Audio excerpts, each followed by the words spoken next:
You may have heard her voice on the radio, a voice as raw as the earth, as warm as whiskey, and as sharp as a razor. But do you really know who that woman was? Loretta Lynn, born in a wooden shack without electricity or clean water in the Kentucky mountains, raised amid the coal dust and sweat of the working poor. She married at 15, became a mother at 16, and never dreamed of a stage. Yet somehow she became the first female country artist to touch the heart of a nation with nothing but her own truth. And these were not easy love songs. Loretta sang about things no one dared mention: domestic violence, the forgotten life of a housewife, a woman's right to control her own body, at a time when many women still couldn't look at themselves in the mirror without shame. Her songs were once banned from radio, once made station managers frown. But the audience couldn't stop listening. They didn't just hear her. They saw themselves in her. Loretta's success didn't come through connections or favors. It came after hundreds of nights driving hundreds of miles to drop off tapes, after decades of enduring a marriage that was both a launching pad and a prison. And even when she lost a child, lost her husband, lost her health, she never lost her voice. Because to Loretta Lynn, singing wasn't about becoming famous. Singing was about surviving. So what turned a mountain girl with no formal training into a legend who made Nashville uneasy?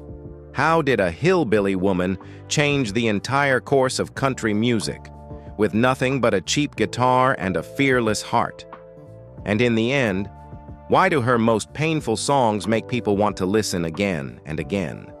Let us follow the footsteps of Loretta Lynn, not just a singer, but a woman who dared to shout the truth when the world told her to sit down and be quiet. Early life. If you asked Loretta Lynn where she came from, she wouldn't answer with the name of a hospital or city. She'd say, "I'm a coal miner's daughter." And that alone tells you everything. Her life didn't begin with music. It began with coal dust, hunger, and calloused hands. She was born in 1932 during the depths of the Great Depression in a rickety wooden house in Butcher Hollow, a remote Appalachian hollow in Kentucky. It was a place where children grew up knowing what it meant to go without meat, to walk barefoot through muddy roads, and to skip school to forage wild greens or dig potatoes for their mothers. There were 8 kids in the family, but only a few pairs of shoes.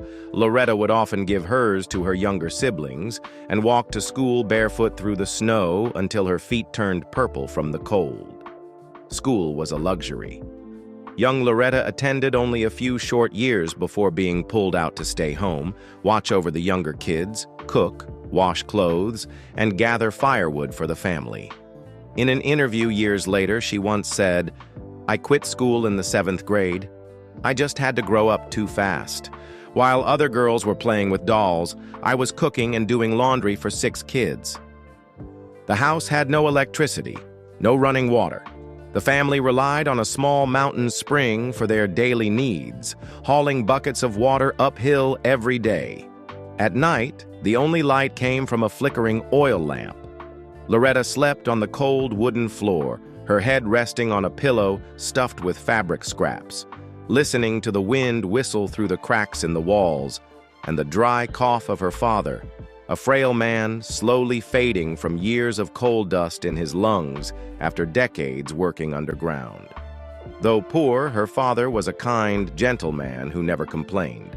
But times were so hard that he took an extra job working as a theater usher, just to earn a few movie tickets for his children to see a black and white film once in their lives.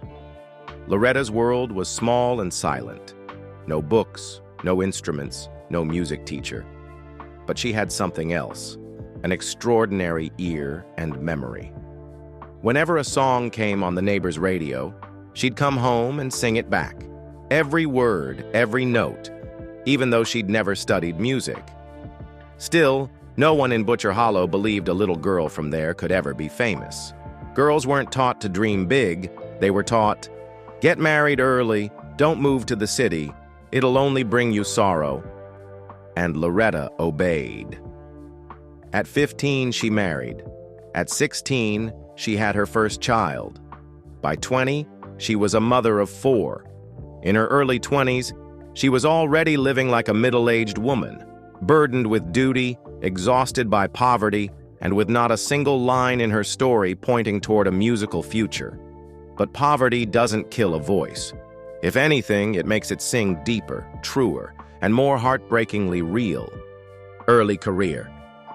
Some people are born to stand on stage, but Loretta Lynn wasn't one of them. She took the stage because she had nowhere else where she could be heard. Her musical journey didn't begin with a competition, a record label discovery, or a media miracle.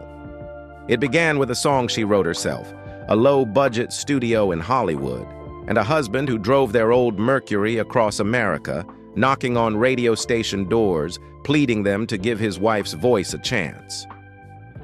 I'm a honky-tonk girl, a melancholy ballad about a lonely woman, first played in Spokane, Washington, then Idaho, then Arkansas. Like a quiet ripple, the song slowly spread across the nation. It lacked glamour, but it held truth. And in a country where women usually whispered only within kitchen walls, that voice, honest, unfiltered, unafraid, awakened something long suppressed. She broke into the Billboard charts and soon signed with Decca Records. But in Nashville, the birthplace of country music, she wasn't embraced as new talent. She was an outsider, a mountain woman, untutored in music, unrefined in city speech, unfamiliar with societal polish, and, most dangerously, daring enough to write her own songs. In the early days, Loretta had no glamorous team, no stylist. She chose her own songs, sewed her own stage outfits, and brought her 4 young children to recording sessions. She was called a hillbilly girl, the mountain girl with a rough voice and lyrics that hit like a slap. Yet she didn't conform. She turned her otherness into her identity. Her first hit under Decca was Success, 1962, a sharp-witted ballad directed at a man who loved her when poor, but left her when she became successful. Next came Wine, Women, and Song, Happy Birthday, Blue Kentucky Girl, and Before I'm Over You. These weren't just popular. They marked the start of Loretta's unmistakable style, raw lyrics that spoke frankly of women's real experiences, unapologetically. Still, behind those hits were heavy barriers. The 1960s Nashville was a male-dominated world, among producers, backing bands, and radio executives. They were uneasy and unaccepting of a woman singing about infidelity, jealousy, divorce, and reproductive rights. They preferred women singing of rose gardens, not gunfights like in Fist City. Loretta didn't care. She knew how to tell what she had lived. It was also during this time she began collaborating with Conway Twitty, one of the era's most beloved country artists. Their musical chemistry turned them into one of the genre's most successful duets. Though their biggest duet hits came later, those early performances gave Loretta added confidence in her place in the industry. But her personal life began to crack. Doolittle, her early traveling companion, became unstable. He drank, became jealous, and at times abusive. Loretta didn't hide it. In interviews, she candidly said, "We fought like cats and dogs, but I loved him." And in her music, that pain found its voice. You Ain't Woman Enough, 1966, wasn't a revenge song. It was a declaration. I've sacrificed too much to keep this man, and you're not just taking him away. At the same time, Loretta started appearing regularly at the Grand Ole Opry, the cathedral of country music. Initially, she was dismissed as unrefined, with her mountain-toned accent. But each time she took the stage, she quieted the audience, not by technical skill, but because there was something in her that made listeners feel seen. Through Loretta, they could relive their own youth, hidden pain, and the things they never dared say. In 1967, when the CMA, Country Music Association, awarded Loretta Lynn its Artist of the Year, it wasn't just the first time a woman had won. It was a moment when the whole industry shifted. Women were no longer just singers. They were storytellers. And Loretta was the first to break that wall of silence. This is how she began. as a woman nobody listened to, who then became the voice for millions who had no voice. Career success. If Loretta Lynn's early career was a battle to be heard, then the years that followed were proof that truth, once expressed through music, could change an entire society. After becoming the first woman to win the Country Music Association's Entertainer of the Year award in 1967, Loretta didn't slow down. On the contrary, it was then that she truly began to expand her musical territory, not just through her voice, but with songs that forced America to look inward. In 1970, she released one of the most important songs of her career, Coal Miner's Daughter. It wasn't a love song, nor an anthem. It was a musical memoir in which she told the story of her own childhood. The poverty, the sacrifices her parents made, the smell of coarse fabric clothes, and the unshakable pride she held for the place she came from. The song didn't just bring tears to listeners' eyes. It took her to #1. Won on the charts and became an indelible part of American cultural identity. Soon after, she published her autobiography, Coal Miner's Daughter, which was adapted into a 1980 film directed by Michael Apted. The role of Loretta, played by Sissy Spacek, won an Oscar and introduced her story to a generation who had never even listened to country music. Her journey became a symbol of resilience, no less powerful than any figure in literature. In 1975, she released The Pill, a song about a woman's right to birth control. With its biting sarcasm and unapologetic tone, the song shocked the entire radio industry. More than 60 stations banned it, calling it immoral and disruptive to traditional values. Yet the Pill still climbed into the top 5 of the Billboard Country chart, becoming her best-selling single of the decade.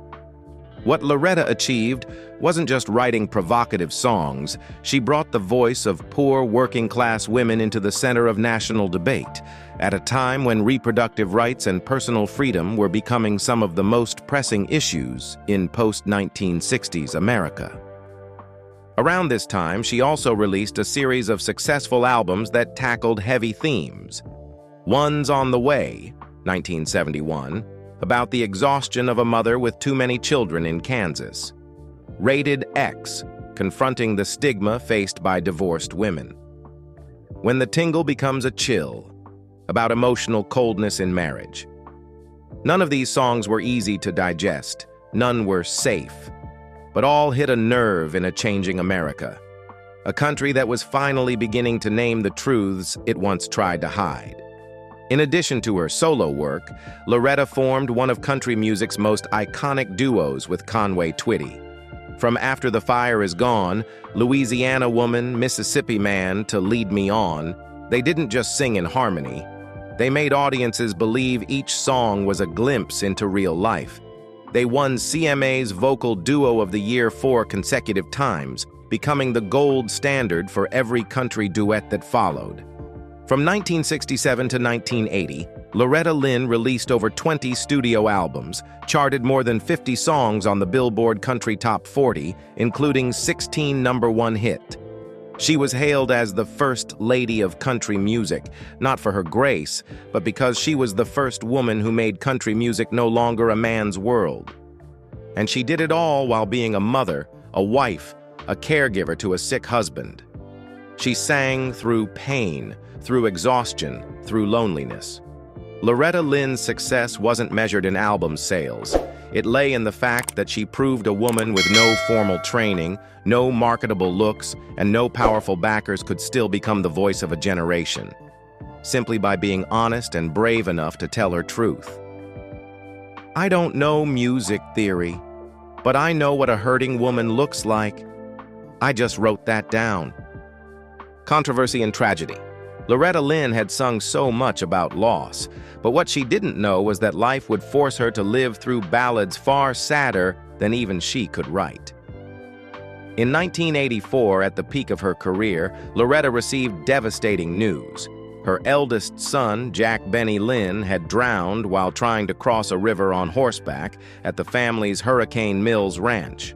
No scandal, no car accident, no drugs, just one fateful moment. A son gone in the very place a mother thought was safest. His death shattered her. She quietly withdrew from the spotlight, canceled all scheduled appearances. To the public, it was a strange silence. But to her, it was a second kind of death. Only this time, no one came to mourn her. I never thought I'd outlive my son. He was the first baby I ever held. I felt like I had failed as a mother. For months, Loretta didn't write, didn't record, didn't smile. She stayed in the room where her son once slept, arranging his belongings as if waiting for him to return. But he never did. And from that point on, Loretta's voice became lower, quieter, as though a part of her youth had drowned in that river too. Doolittle Lynn, the husband who bought her first guitar, the man who believed in her voice more than anyone, was also the one who made her cry the most. He was jealous, drank heavily, sometimes abusive. But in Loretta's eyes, he was still the man who had stood by her when no one else even knew her name. He drove the car, set up the microphones, sold her records, fed the kids while she breastfed between shows. When Doolittle passed away in 1996 after years of illness, Loretta lost another piece of herself. In a short interview after the funeral, she said, "We wanted to kill each other sometimes, but in the end, he was the person I knew better than I knew myself. I don't know who I'll be without him there to reflect me back." She never remarried, and in her later years, no man ever came close to filling that empty space. In 2017, Loretta Lynn suffered a stroke. Once again, she had to say goodbye to the stage. Silence returned, not from sorrow this time, but because her body was beginning to let go.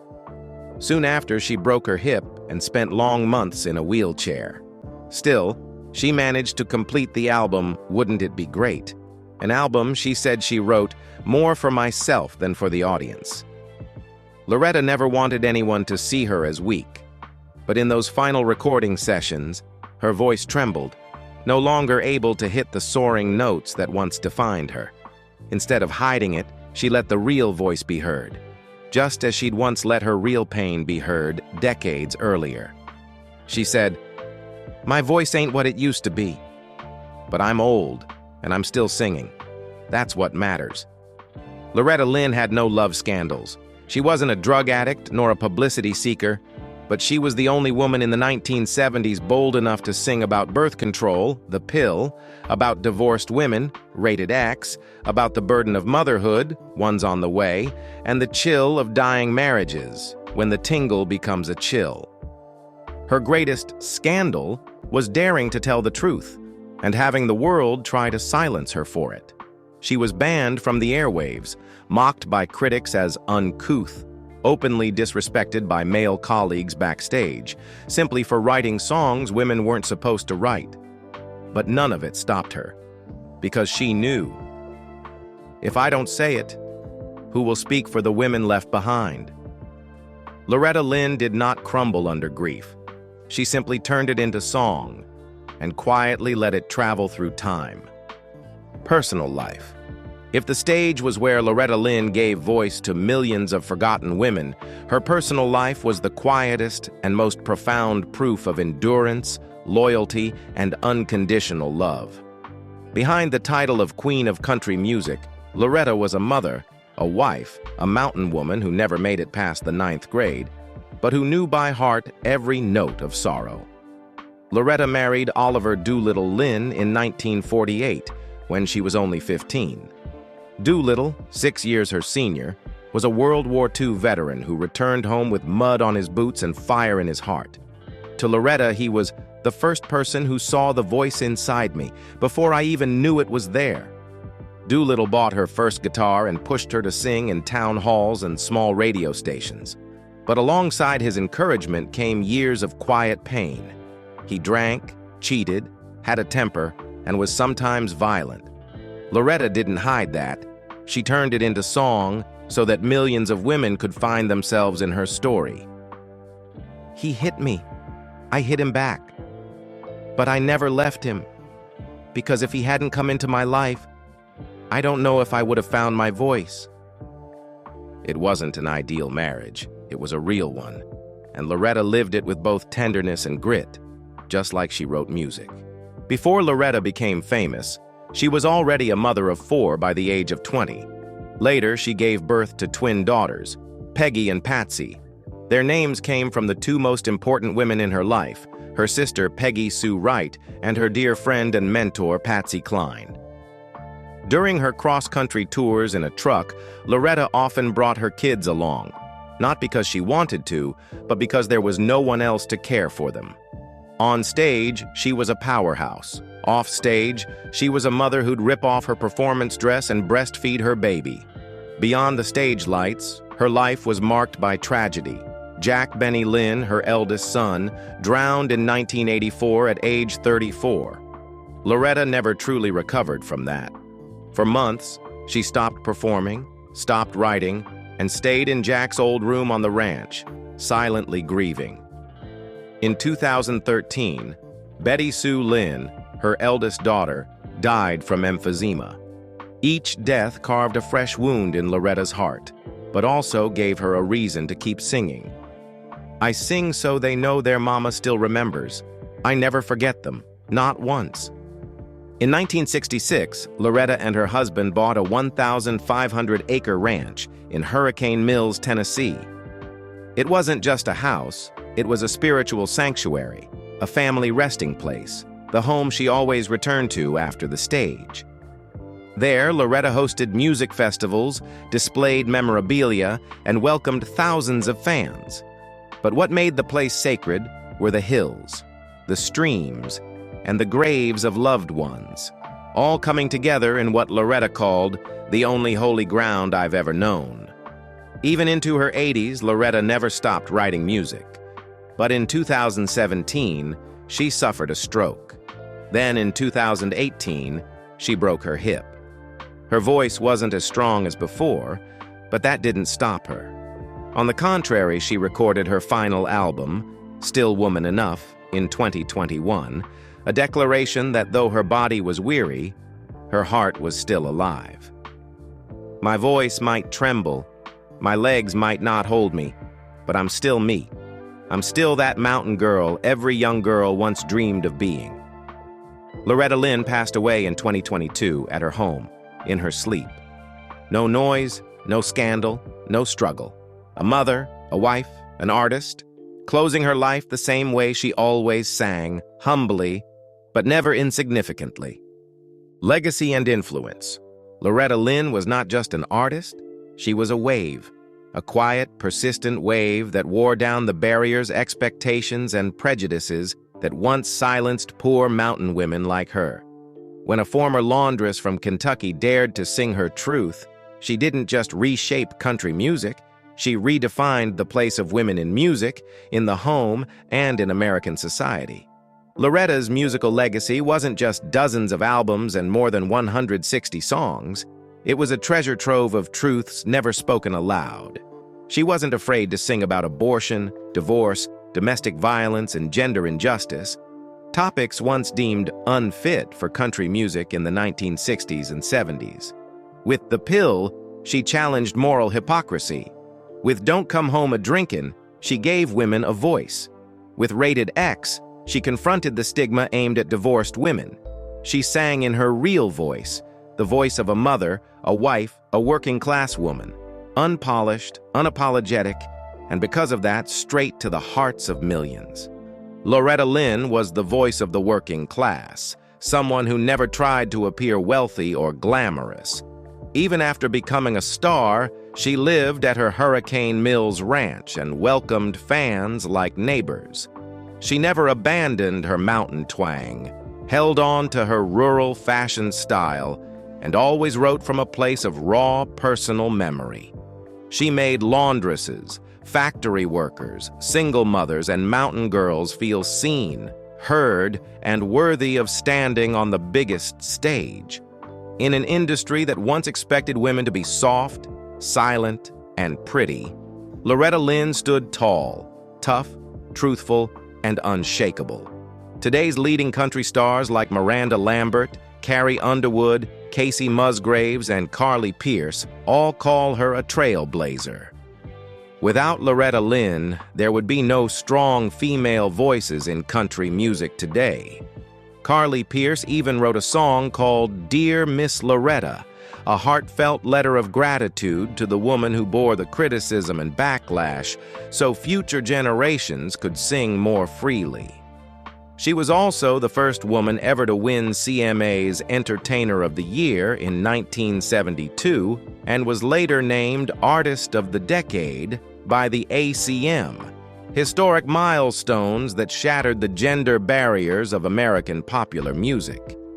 Beyond her artistic influence, Loretta Lynn became an economic icon. She proved that a woman with nothing but grit could build a multi-million-dollar career without selling out her identity or sacrificing her dignity. More than just a music legend, Loretta was a mother to her community. She organized fundraisers, flood relief efforts, supported disaster victims, and participated in health awareness campaigns, especially for women's health.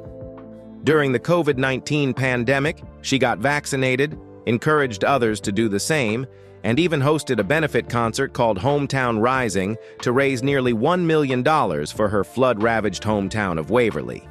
Even at age 88, Loretta chose action over rest. To her, love for home and duty to community never went out of style. Loretta Lynn didn't just leave behind timeless songs. She left behind a living example of how to live truthfully, even when poor or wounded, with pride, integrity, and kindness. Her life proved that. You don't have to be born in a mansion to become a legend. You just have to dare to speak the truth. From music to community, from her way of life to her cultural reach, Loretta Lynn's legacy continues to ripple. In every country song, in every young girl brave enough to speak her truth, and in every heart that still believes that honesty and goodness will always find a place in a chaotic world. The story of Loretta Lynn is not just a journey from an unknown mountain laundress to the title of Queen of Country Music. It is living proof of an unyielding will, where talent wasn't born in glittering studios, but forged from mud, tears, and songs scribbled beside a poor kitchen fire. She didn't sing to please the crowd. She sang to speak for the women who were never heard. She didn't live to become a distant star in the sky, but to be a flickering lantern in the dark, where working people, single mothers, and little girls with big dreams could look to and believe, if she could do it, so can I. Loretta Lynn didn't just shape country music. She reshaped the idea of what it means to be a woman in music, and more than that, a woman in life. For over 60 years, her voice was never flashy, never ornate, but it echoed across time with power, just like the honest heart and unshakable courage of a woman from Kentucky. If you believe that Loretta Lynn deserves to be remembered, to be heard, and to continue inspiring generations to come, click like, subscribe to the channel, and leave your thoughts in the comments below. When did you first hear Coal Miner's Daughter? And where did you see yourself in her story? Share it with us, because music is not just melody. It's memory, it's strength, and it's part of what makes us human. We'll see you in the next video.